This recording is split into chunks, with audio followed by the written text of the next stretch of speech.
قال الله تعالى في القرآن المجيد: قل هو الله أحد الله الصمد لم يلد ولم يولد ولم يكن له كفوا أحد. صدق الله العظيم.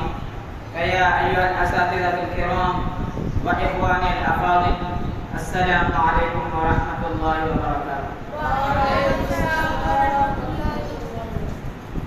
أريد أن أخطب أمام حضراتكم وأتحدث حول موضوع التوحيد.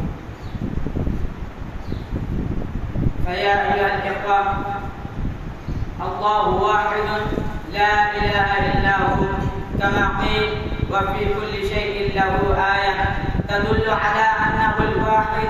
أما نصوص القرآن على ذلك فهي أكثر من أن تحصى، لأنها بمعنى لا إله إلا الله. قال الله تعالى في سورة البقرة: وإلهكم إله واحد لا إله إلا هو الرحمن الرحيم.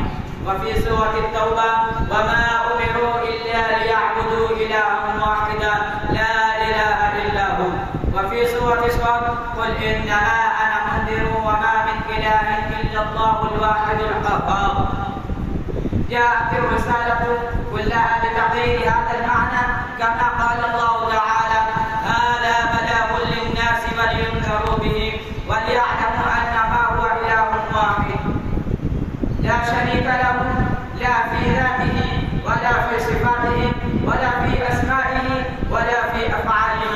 كما قال الله تعالى: قل لو كان معه آلهة كما يقولون إذا لابتغوا إلى ذي العرش سبيلا.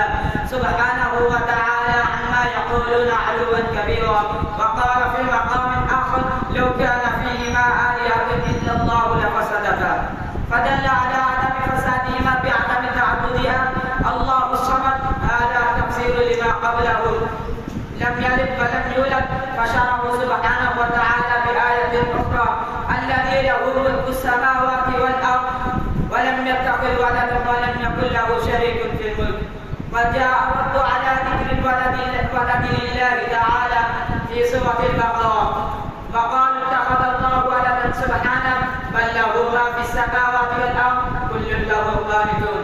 وقال في مقام آخر: وقل الحمد لله الذي لم يتخذ ولدا ولم يكن له شريك في الملك ولم يتخذ ولدا ولم يكن له شريك في الملك. وقال في مقام آخر: وما ينبغي للرحمن أن يتخذ ولدا ولم يكن له كفوا أحد، يعني ليس كمثله شيء. كما قال الله تعالى: فلا تضربوا لله الأمثال.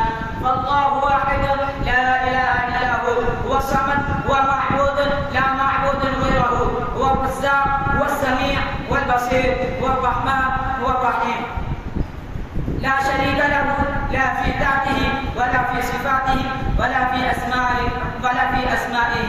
فمن أشرك في ذاته فقد كفر، ومن أشرك في صفاته فقد كفر، ومن أشرك في أسمائه فقد كفر، ومن أشرك في أفعاله فقد كفر. أقول قولي هذا: أمة الإسلام ما أبقت لنا، أمة الإسلام ما أبقت لنا، أمة الكفر من لم يقحم ملكوا من أرضنا بعد الهدى واستباحوا حرمات الحرم. فاستعدوا وأعدوا لهم قوة البأس وبطش الهمم، واهتموا بالوحدة الكبرى وفي قوة التوحيد جيش الصنم، قوة التوحيد جيش الصنم.